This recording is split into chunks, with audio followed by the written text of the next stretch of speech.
Sukacitamu nomor 36. Ini kelihatan ya, redup-redup, nyanyinya dengan iman. Sepoi-sepoi dulu. Sungai sukacitamu, sungai sukacitamu mengalir dalam. Oh yes, yes, yes, yes, yes. Aku sukacitamu melimpah dalamku. Ku menari dan bersuka, pujimu di setiap waktu. Sebab sungai sukacitamu ada dalamku. Sekali lagi, sungai sukacitamu, sungai sukacitamu mengalir dalamku. Oh yes, yes, yes, yes, yes. Aku sukacitamu melimpah dalamku.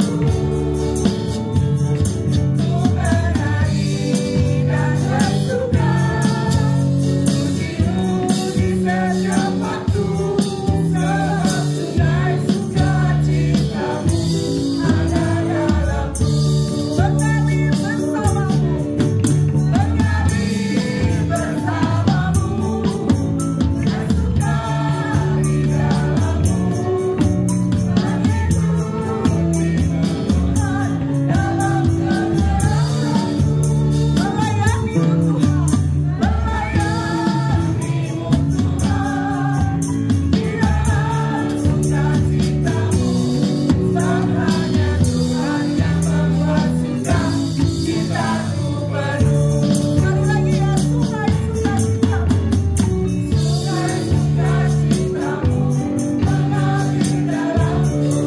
Tangan di atas, yes, yes, yes. Aku sukacitamu melimpah dalamku. Ku menari dan bersuka, pujimu di setiap waktu. Sebab sungai sukacitamu ada dalamku. Mengalir bersamamu, mengalir bersamamu, bersuka di dalammu, mengikuti Tuhan dalam kebenaranmu, melayanimu Tuhan di dalam sukacitamu. Sebab hanya Tuhan yang membuat suka cintaku penuh. Sebab hanya Tuhan, sebab hanya Tuhan yang membuat suka cintaku penuh. Amin. Silakan duduk. Hari ini adalah hari yang spesial untuk kita semua. Bukan cuma untuk kita semua, tetapi untuk salah satu member FIBC yang paling cantik di rumahnya. Kita berikan ucapan selamat ulang tahun kepada mana orangnya? Panggil aja. Ah, why? Oh, sorry. Nanti deh kita surprisein aja happy birthday ya nanti ya untuk Ibu Shen nanti ya. Oh iya. Oke, sebelum session, mari kita mengucap syukur kepada Tuhan. Kita naikkan pujian. Terima kasih Tuhan.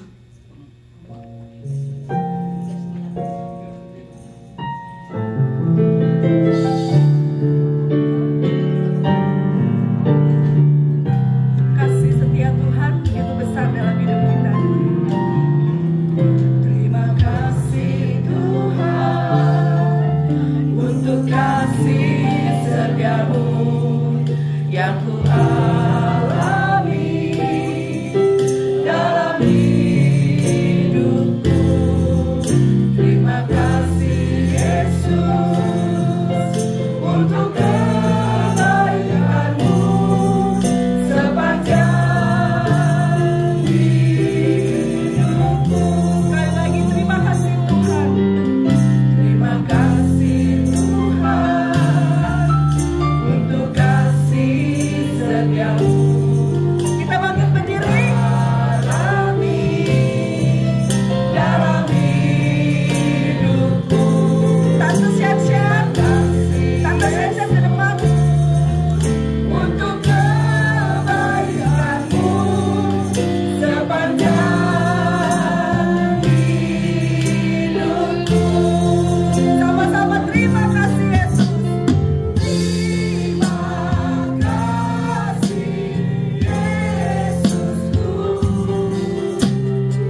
kita katakan bersama-sama, Happy Birthday!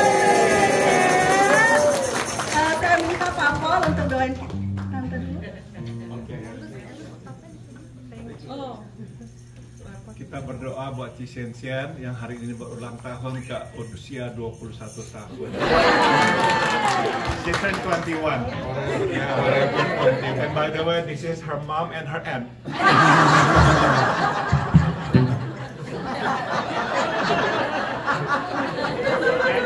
Don't ask me who is of Yusdar. One generation above them. Mari kita masuk dalam doa, let us pray. Kami menaikkan syukur kepadamu karena kami diberikan kesempatan mengenal Cisensian. We give you thanks, Father, because you have given us opportunity to know our sister Cisensian. Kami berterima kasih lewat hidupnya, kami menerima berkat. We thank you because through her life, we have been blessed. Dan kami juga melihat ya Tuhan, karena dia, maka kami diberkati oleh anak-anak dan cucunya. And we also are thankful to you because through her, Lord, we have also been blessed by her children and grandchildren. Dan juga ya kami tahu ya Tuhan, Engkaulah yang telah memakainya menjadi penopang dan pemberi berkat bagi suaminya, Engkau Yusdar. We also know, Lord, that you have used her to become the helper and also somebody to bless our brother Yusdar. Biarlah Tuhan terus menjaganya, menjauhkan dari mara bahaya. So we pray, may you continue to protect her, keep her far from any harms and dangers. Dan biarlah hatinya dipenuhi dengan damai sejahtera-Mu dan sukacitamu. And we pray, may you fill her heart with joy and peace. Dalam nama Tuhan Yesus kami berdoa. In the name of Jesus we all pray. Amen.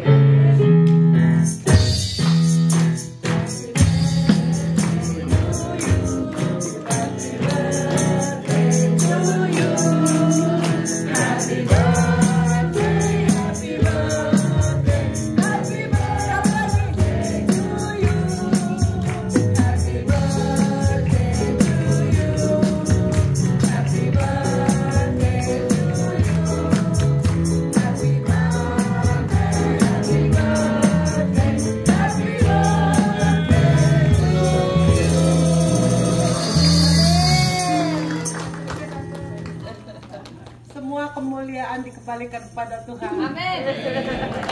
Ya, silakan duduk.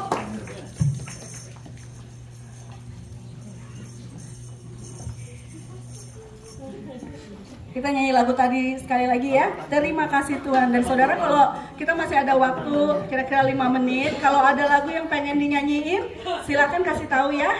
Ini tim musiknya ready. Ready gak sih? Oke, terima kasih Tuhan.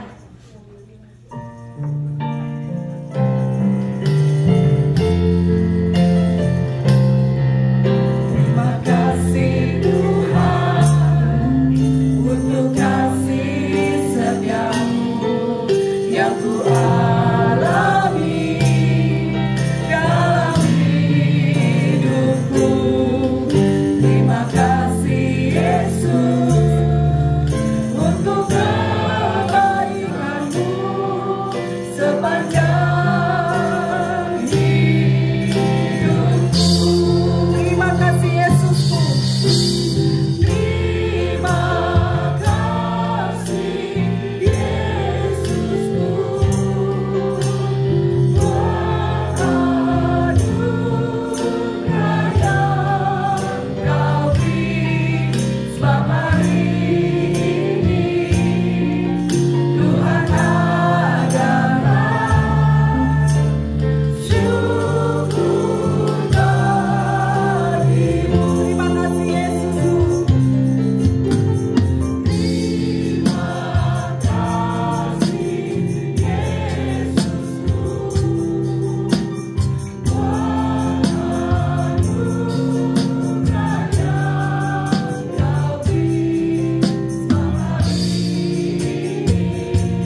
lagu ya. Betapa hatiku ya. Betapa hatiku. Oh ada siapa? Oh nggak ada. Oke, lagu Betapa Hatiku ya, nomor berapa itu? Udah hafal. Ayo yang ngomong udah apa? Apa nyanyi depan?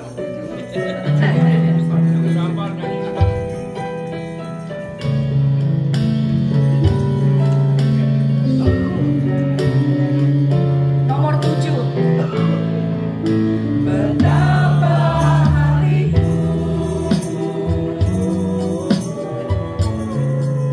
berterima kasih Yesus, Kau mengasihiku.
doakan kiranya Tuhan selalu memakai kita. Saya serahkan kepada Pak Paul.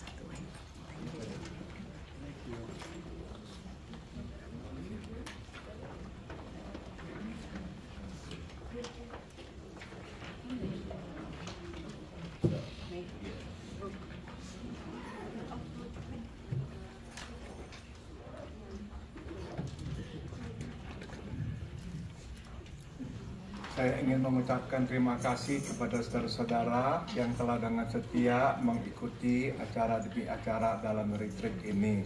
First of all, I'd like to thank you for faithfully attending our program, one program at a time. Biarlah kita pulang membawa berkat dan damai dari Tuhan kita Yesus Kristus. So I pray that may we go home with peace from the Lord Jesus Christ. Saudara, mari kita membuka 1 Tesalonika pasal 5. If you have your Bible with you, please turn to the book of 1 Thessalonians chapter 5. 1 Thessalonians chapter 5. Kita membaca satu ayat, yaitu ayat 18, and we are going to read only one verse, verse 18. Mengucap syukurlah dalam segala hal, sebab itulah yang dikehendaki Allah di dalam Kristus Yesus bagi kamu. Ya, give thanks to God in all things, because that is the will of God in Christ Jesus for you. Saudara, marilah kita masuk di dalam doa. Let us now pray. Kami sudah membaca firman-Mu, sekarang kami mohon bukalah hati dan mata kami untuk bisa melihat firman-Mu dan mengertinya. We have read your word, O Lord, now we pray, please open our eyes and hearts that we may comprehend your word. Dalam nama Tuhan Yesus kami berdoa. In the name of Jesus we pray. Amen. Saudara, tema pada pagi hari ini adalah berterima kasih melihat Allah di dalam segala hal. The theme of today's message is thankful to see God in everything. Saudara, saya telah berjumpa dengan cukup banyak orang dan mengamati bahwa meski kita berbeda, sebetulnya kita mempunyai banyak karakteristik yang sama yang dapat kita golongkan ke dalam beberapa kategori. I have met quite a lot of people and observed that despite our uniqueness, we share many characteristics that can put us into different categories. Salah satunya adalah yang menarik perhatian saya, kategori positif dan negatif. And one of the categories that has caught my attention is the category of positive and negative. Saudara, ini adalah dua karakteristik yang sangat berhubungan erat dengan bersyukur. You see, these traits, either positive or negative, are closely linked to being grateful. Secara berkala, saya sering menanyakan pertanyaan berikut ini. You see, time and again, I find myself ask this question, yaitu, mengapakah ada orang yang bisa begitu negatif, tapi ada orang yang bisa begitu positif? The question that I ask is, how come some people can be so negative and some can be so positive? Nah, misalnya kita menjawab bergantung pada pengalaman hidup. If we answer, well, it's determined by one's life's experiences. Misalnya kita berkata, bila pengalaman hidup orang adalah buruk, maka orang akan mengembangkan sikap yang negatif. We say if their life experiences were bad, well, they would then develop negative attitude. Sebaliknya, kita berkata, bila pengalaman hidup mereka itu baik, maka mereka akan mengembangkan sikap yang positif. Conversely, we say, if their life experiences were good, they would develop positive attitude. Masalahnya dengan kesimpulan ini adalah, well, the problem with this conclusion is, ada orang yang tetap positif walaupun pengalaman hidupnya buruk. The problem is this, there are some who have remained positive despite their bad lives experiences. Dan ada orang yang tetap negatif, tidak soal seberapa baik hidupnya dan orang terhadapnya. And some have remained negative no matter how good life and people have been to them. Mungkin saudara masih mengingat seseorang yang sering saya sebut namanya dulu, Peter Tan. Orang yang biasa saya kunjungi di rumah jompo beberapa tahun yang lalu. Perhaps some of you might still remember Peter Tan, whom I used to visit before he passed away several years ago. Saudara, Peter adalah seorang imigran dari Taiwan. Peter was an immigrant from Taiwan. Dia istri dan istrinya mempunyai seorang anak laki-laki, dan dia seorang yang cerdas serta seorang pekerja keras. Peter and his wife had a son, and he was a bright and hard-working man. Di suatu malam yang gelap dan hujan rintik-rintik, sewaktu dia tengah berusaha mendapatkan tempat parkir di kompleks apartemen di mana dia tinggal, seseorang menyetopnya dan berpura-pura bertanya tentang lokasi apartemen. On one dark and rainy night, while trying to find parking in the apartment complex, it's right here actually, in Rowland Heights, where he lived, somebody stopped him and asked for direction to an apartment. Begitu dia menurunkan kaca jendela mobilnya, orang itu mengeluarkan senjata dan memerintahkannya untuk keluar dari mobil, memberikan mobil itu kepadanya. When he rolled down his car window, the man pulled a firearm and told him to surrender his car. Karena terkejut dan panik, bukannya dia stop dan keluar dari mobil, dia malah melaju terus untuk memarkir mobilnya. Well, startled and nervous, instead of stopping and getting out of the car, he drove to park his car. Dianggap ingin melarikan diri, si perampok itu menembaknya, mengenai lehernya, kemudian melarikan diri. Thinking that he was running away, the car robber shot him in the neck and then took off. Nah, untuk mempersingkat cerita, saudara, Peter ini selamat, tapi dia menjadi seorang quadriplegic, lumpuh kedua tangan dan kedua kakinya. Di usia 40-an tahun. To make the long story short, Peter survived but became a quadriplegic at the age of 40-something. Nah, saya ini sangat-sangat bingung, tapi juga senang melihat sesuatu tentang dirinya, yaitu dia selalu positif. But here is what caught my attention pleasantly, surprisingly. He was always positive. Dikala saya mengunjunginya, setiap kali saya bertanya, apa kabar Peter? Dia selalu menjawab dengan jawaban yang standar. hari ini lebih baik daripada kemarin. During my visits, every time I asked him, "How are you, Peter?" he always replied with his standard answer, "Better than yesterday." Saudara, dia ini berkata, hari ini lebih baik daripada kemarin, bukan dengan mudah.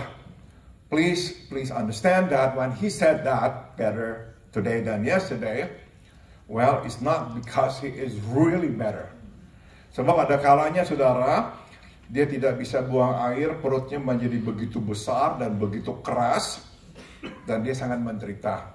Tapi bahkan di dalam kondisi seperti itu pun, dia akan tetap berkata, hari ini lebih baik daripada kemarin. There are times when I visited him, his stomach becomes so big, so enlarged, and so hard because he could not get the stuff out of his body. But even then, when I asked him, "How are you, Peter?" he always gave me the same answer, "Better than yesterday." Satu hari saya membagikan pengamatan saya bahwa engkau kok meskipun menderita, tapi kok selalu positif. Dan bertanya, apa tuh yang membuat kamu kok bisa begitu positif? So one day I shared with him my observation that despite pain and suffering, he was always positive. And I asked him what it was that made him so. Dia menjawab, sebab saya harus positif. And he replied, I must be positive. Sebab begitu saya berhenti bersikap positif, saya akan kembali ke diri saya yang lama. Saya akan depresi dan saya akan mau mati. He said, if I stop being positive and go back to the way I was, I would be depressed and I wish to die. Dia bercerita di masa-masa awal, dia harus diam di rumah jompo karena lumpuh. Berkali-kali dia itu tuh mencoba untuk menabrakkan kursi rodanya ke pintu sebab dia mau mati. He shared with me several times in the early days after he got the accident. He tried to actually ram his wheelchair to the door. He just wanted to kill himself. Nah, jadi saudara, pengalaman hidupnya sangat buruk, tapi dia positif. So you see, his life experiences were negative, were bad, but he remained positive. Nah, saudara, dan ini tidak terjadi hanya secara singkat, tapi lama, kurang lebih sampai 12 tahun, sampai dia meninggal dunia. And this took a long time. He died after maybe 12 or more so years after the accident. Jadi saudara, bila pengalaman buruk tidak mesti membuat kita negatif dan pengalaman baik tidak mesti membuat kita positif, apakah itu yang menentukan sikap kita? So if bad life experiences do not necessarily make us negative, and if good life experiences do not necessarily make us positive, what is it then? Ada dua. There are two. Pertama adalah pandangan kita atau bagaimana kita melihat pengalaman yang kita jalani. First is our perception or how we view these experiences. Dan kedua adalah perbuatan kita atau apakah tindakan kita melihat apa yang kita lihat itu. And second is our action or what we do about what we have seen. Ternyata saudara, kedua faktor ini menentukan kualitas hidup kita lebih daripada apapun. So, it turns out that these two factors how we see things and what we do about what we see, these two factors determine the quality of life that we live more than anything else. Dan saudara, faktor-faktor ini terselip di dalam ayat yang baru saja kita baca, yang ditulis oleh Rasul Paulus. And these factors are embedded in this verse from the pen of Paul, yaitu mengucap syukurlah dalam segala hal, sebab inilah yang dikehendaki Allah dalam Kristus Yesus bagi kamu. Paul says, in everything give thanks, for this is God's will for you in Christ Jesus. Saudara, mohon perhatikan bahwa Alkitab tidak menyuruh kita bersyukur untuk segala hal. Please take a note that the Bible does not tell us to give thanks for all things. Alkitab menyuruh kita bersyukur di dalam segala hal. Instead, the Bible asks us to give thanks in all things. Sebagaimana kita tahu, ada beda besar antara untuk dan di dalam. As we know, there is a big difference between for and in. Bila kita bersyukur untuk segala hal, maka kita ini sebetulnya tengah berkata bahwa kita melihat segala hal adalah baik. Tapi ini tidak realistik. Atau kita membuat diri kita yakin percaya bahwa segala hal adalah baik, meskipun pada kenyataannya tidak demikian. As we know, there is a big difference between for and in. If we say thanks for all things, we either mean to say that we see that all things are good, which is unrealistic. Or we are simply making ourselves believe that all things are good, albeit they're not. Masalahnya adalah, bukan saja segala hal yang terjadi tidak selalu baik, pada dasarnya baik atau baik secara moral. Alkitab tidak mendukung pandangan seperti ini. The problem is that not only everything that happens is not always good, be it intrinsically or morally good. The Bible does not support this idea either. Pada kenyataannya, ada hal-hal yang buruk di dalam hidup ini. The fact is, some things are plainly bad. Sebagai contoh, give you an example. Apa yang diperbuat oleh saudara-saudara Yusuf, menculiknya dengan niat membunuhnya, kemudian menjualnya sebagai budak. Setelah itu berbohong kepada ayah mereka bahwa Yusuf diterkam oleh binatang buas. Semua ini buruk.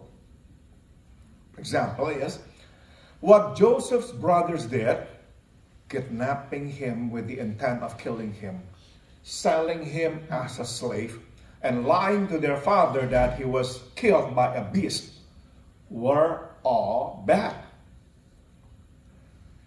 Kenyataan Tuhan memakai semua pengalaman yang buruk ini mendatangkan kebaikan, tidak mengubah sifat dasar dari perbuatan mereka yang buruk itu.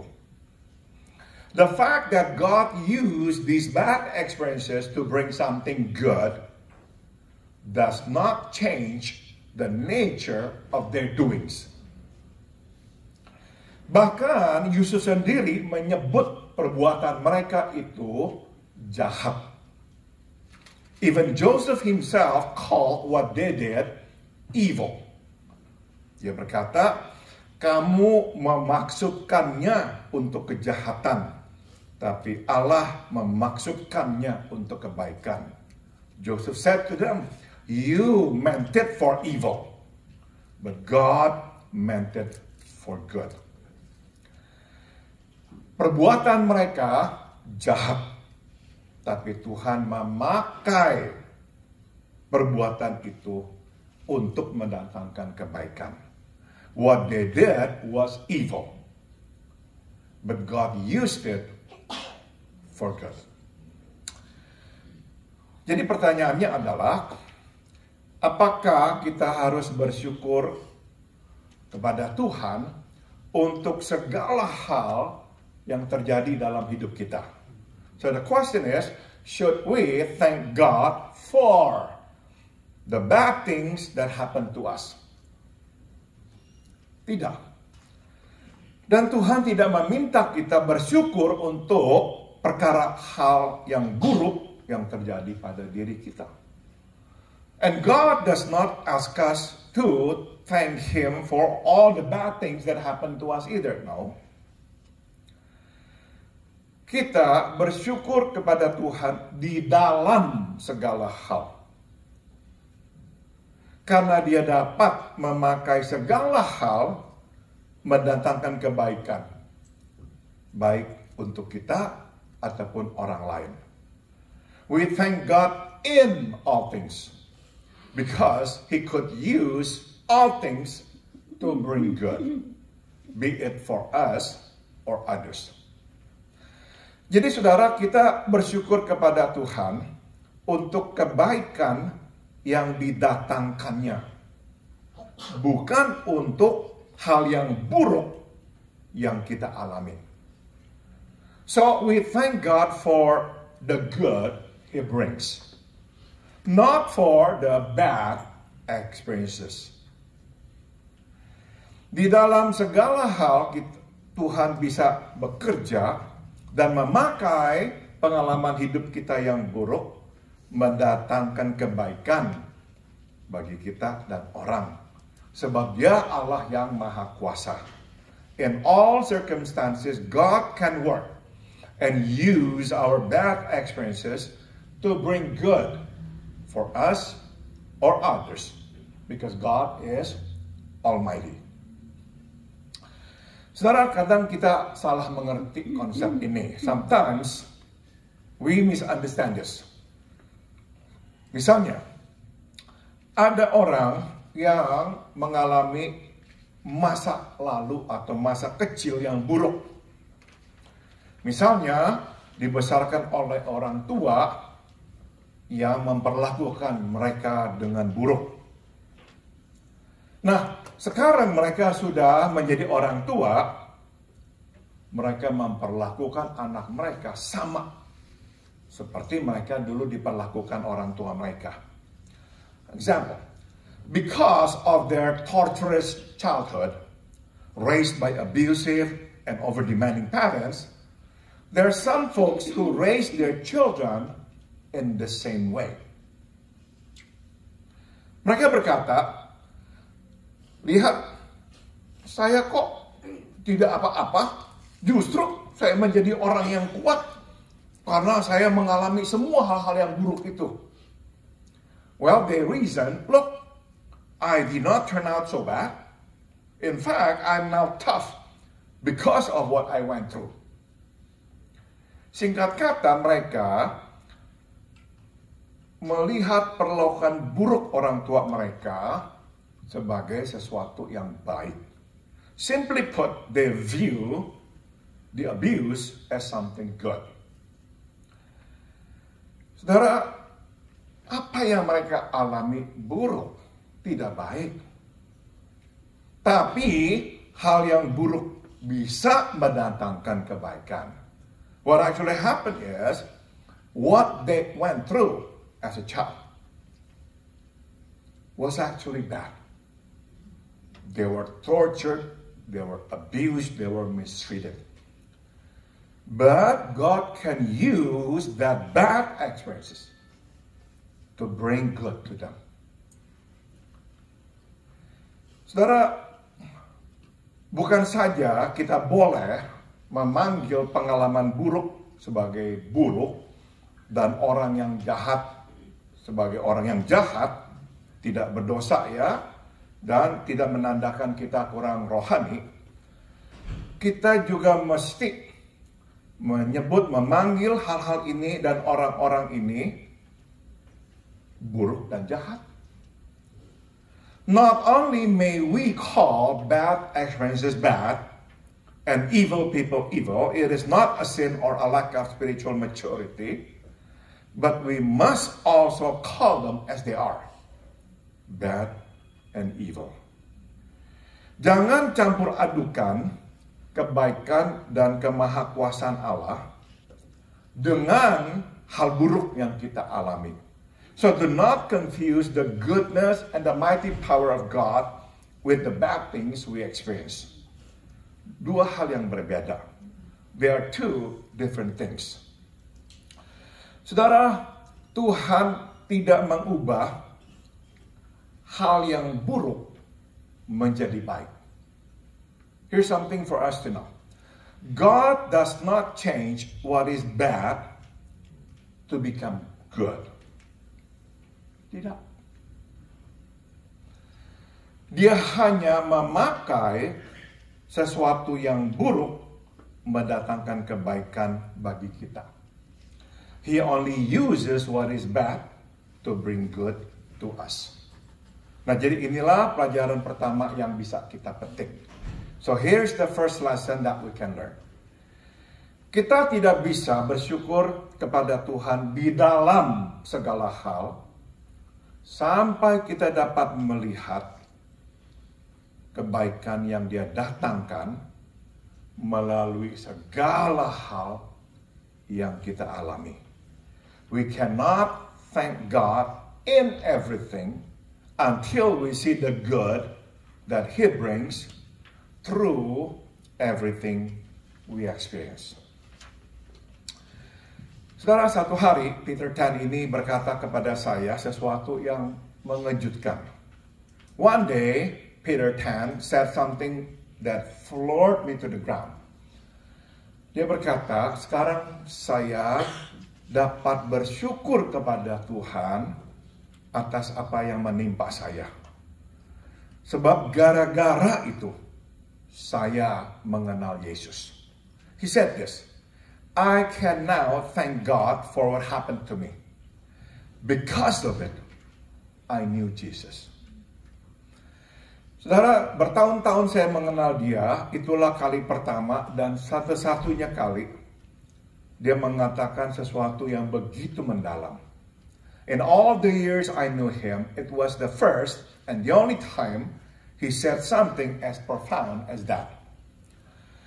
Saya bisa bayangkan betapa sulitnya bagi dia atau bagi siapapun mengatakan hal seperti itu. I could only imagine how hard it was for him or anyone to say that.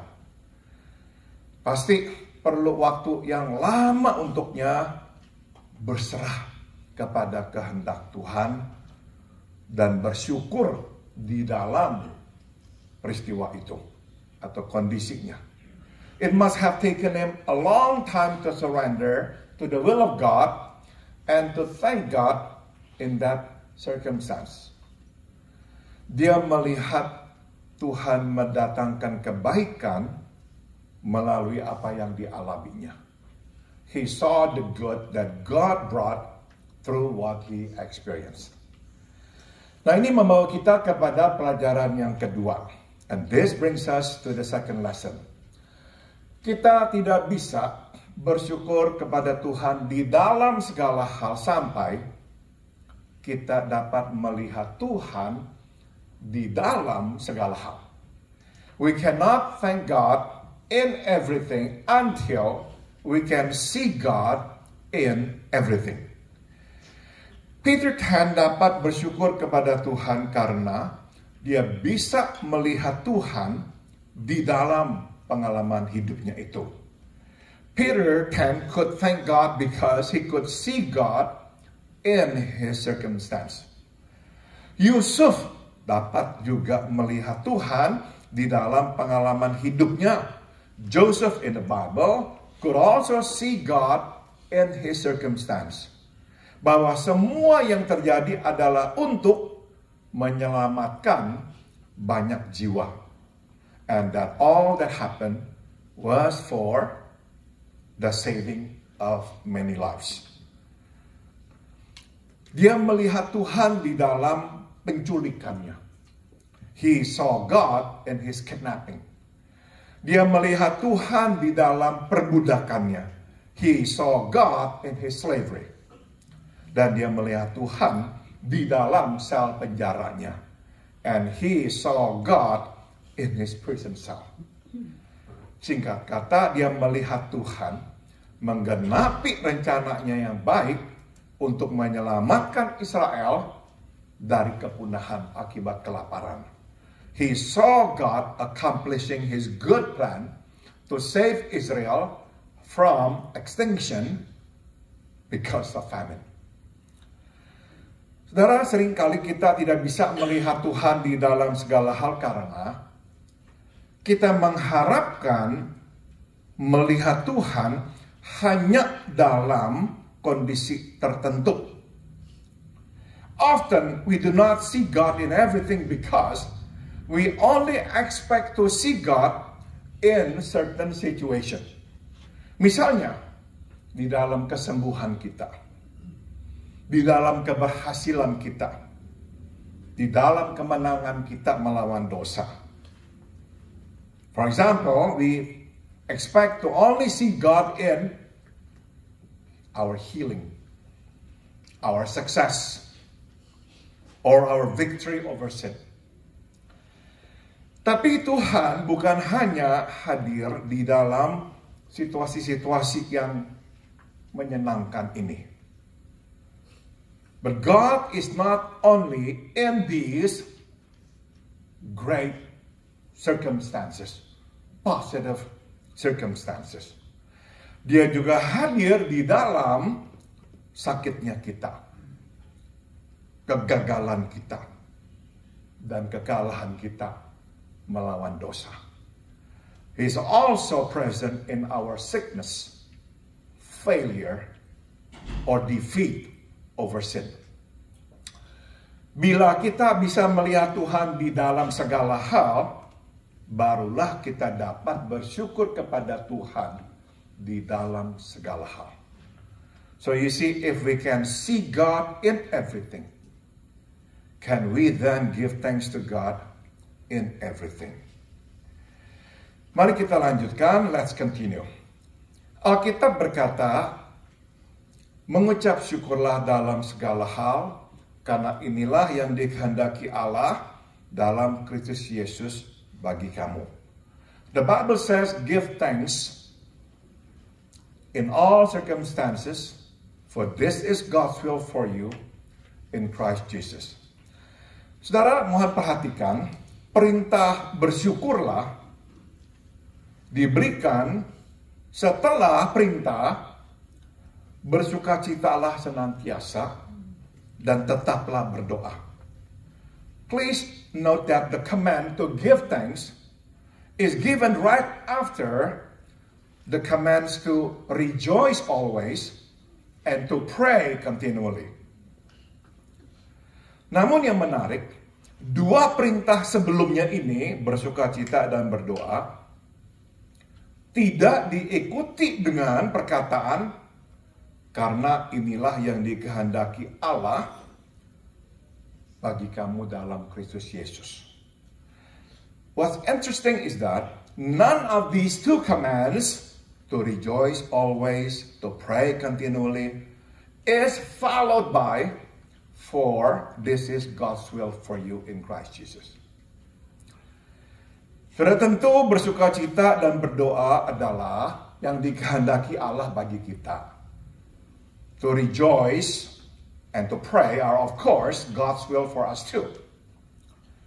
Kenyataan bahwa dua perintah ini tidak diikuti dengan inilah yang dikehendaki Allah bagi kamu dalam Kristus Yesus tidak berarti bahwa dua perintah ini bukan kehendak Allah. The fact that these commands, rejoice always, pray continually, are not followed by, for this is God's will for you in Christ Jesus, does not mean that they're not God's will.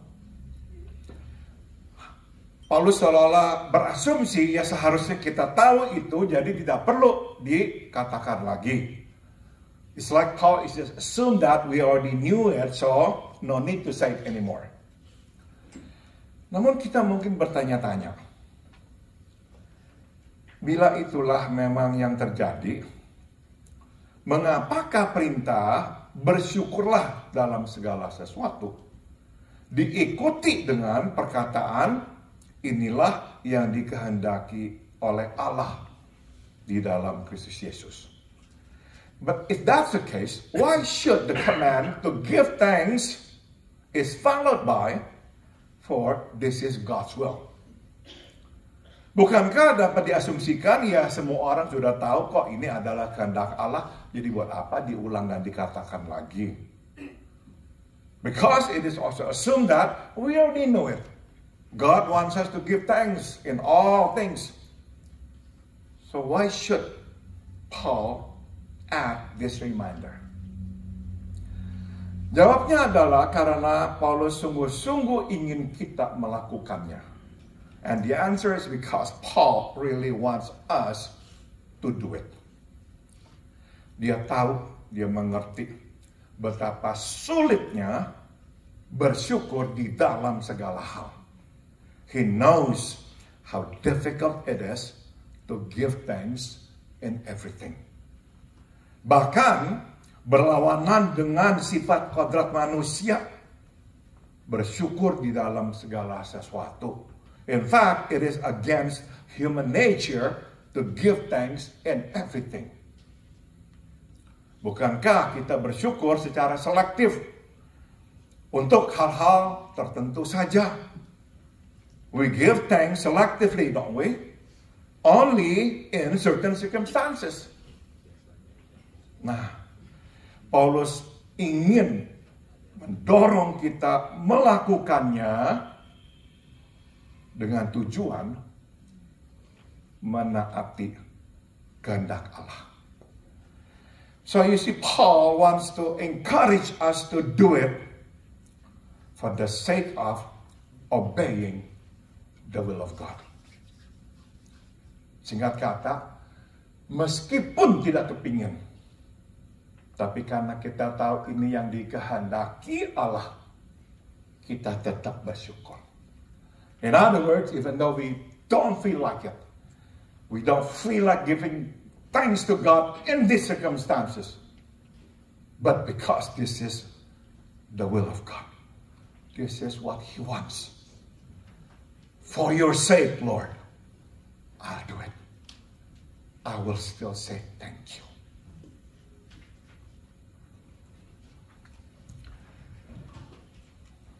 Saudara, bila memang ini adalah kehendak Allah untuk kita bersyukur dalam segala hal, maka pastilah ini sesuatu yang baik buat kita.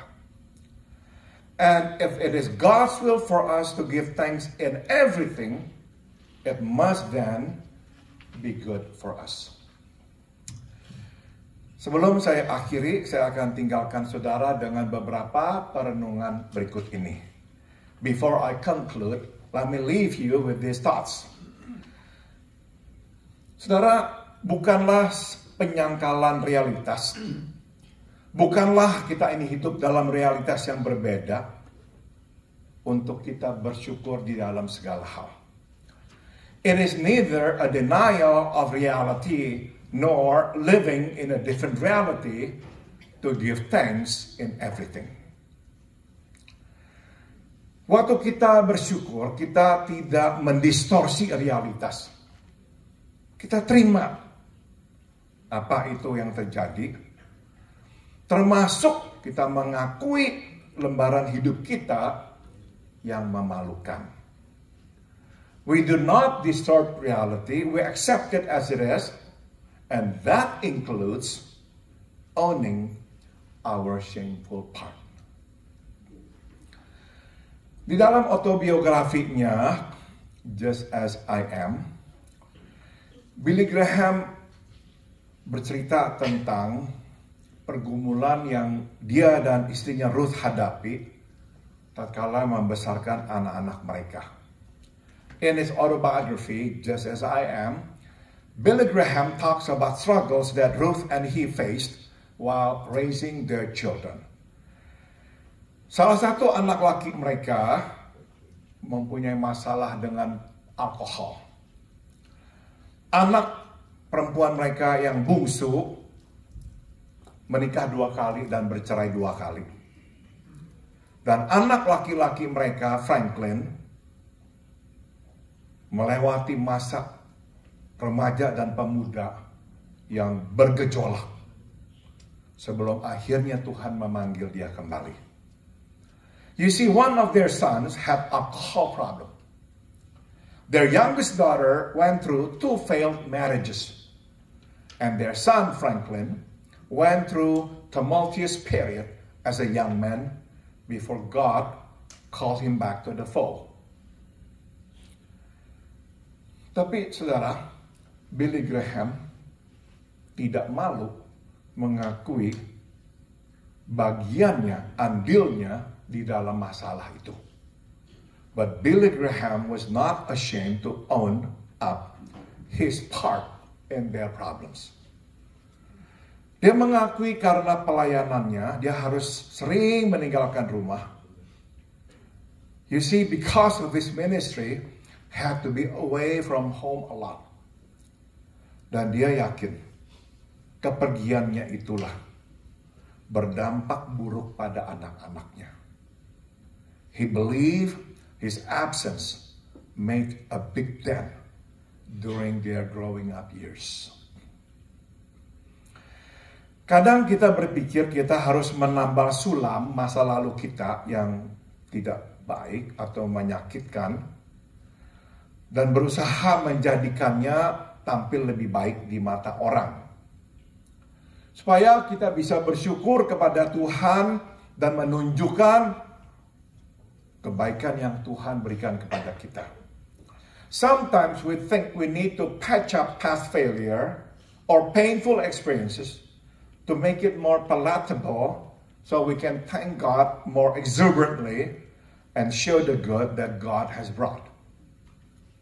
Singkat kata, kita gunting tambal masa lalu kita supaya kita tampil tidak terlalu buruk dan tidak usah malu dengan siapa kita. Simply put, we cut and paste our past to make us look not too bad, so we won't be ashamed of ourselves. Ini tidak benar, and that is not right. Saudara merasa malu dan merasa bersyukur bisa jalan berdampingan. You see, feeling ashamed and feeling thankful can go hand in hand. Dalam segala hal kita bersyukur, berarti dalam hal-hal yang memalukan pun kita bersyukur. In everything we give thanks, which means even in our shame, we also give thanks. Renungan berikut. Here's the next thought. Mengapakah orang bisa terus negatif meski sudah mengalami banyak pengalaman yang positif? Why do people remain negative despite the many positive experiences they've had?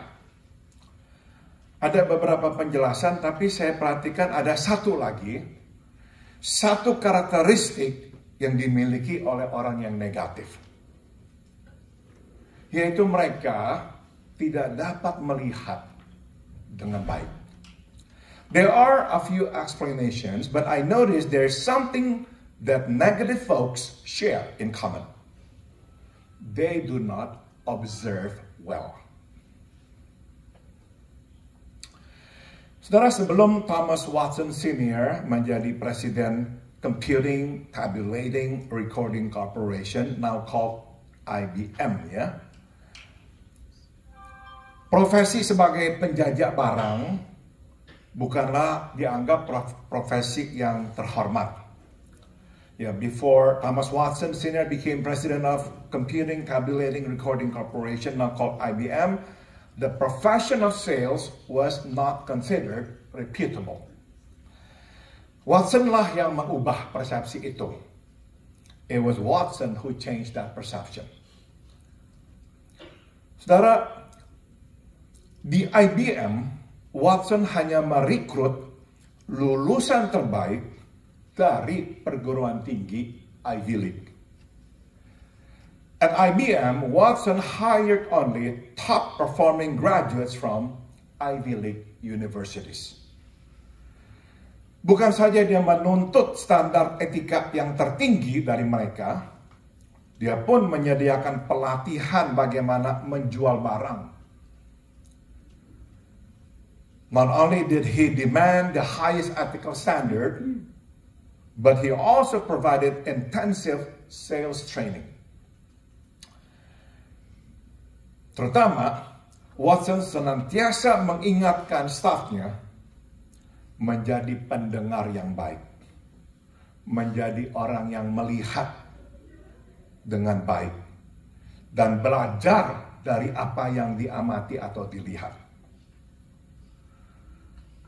Above all, Watson always reminded his staff to be a good listener, to observe and study through observations.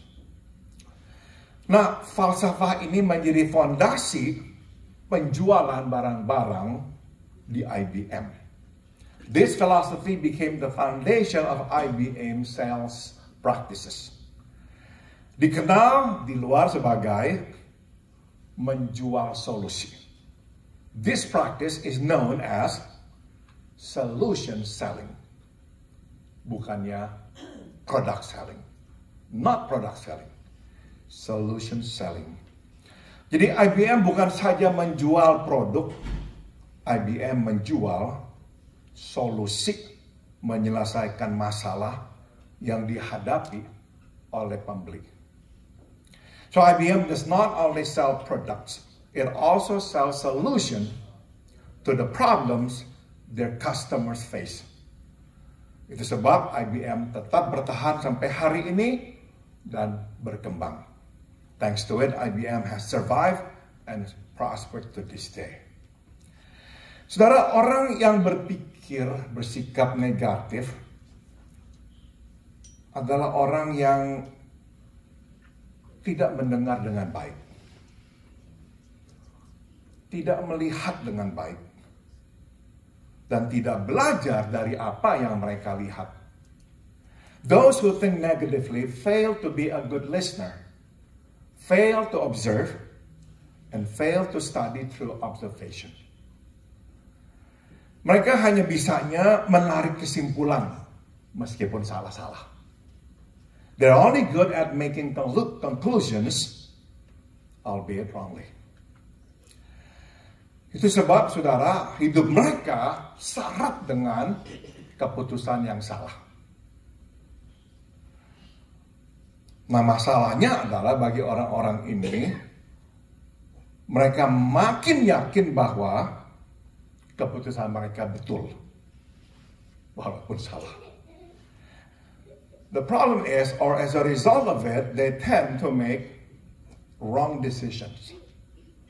But the problem is, all these wrong decisions only reinforce their belief that their conclusions were after all correct.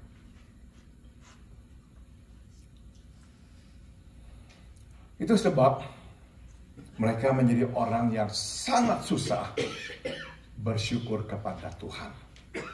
And that is the reason why they cannot thank God.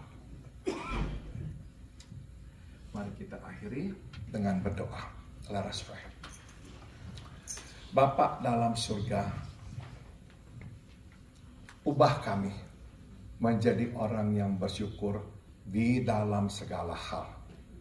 Lord, change us, Lord, to give thanks to you in all things.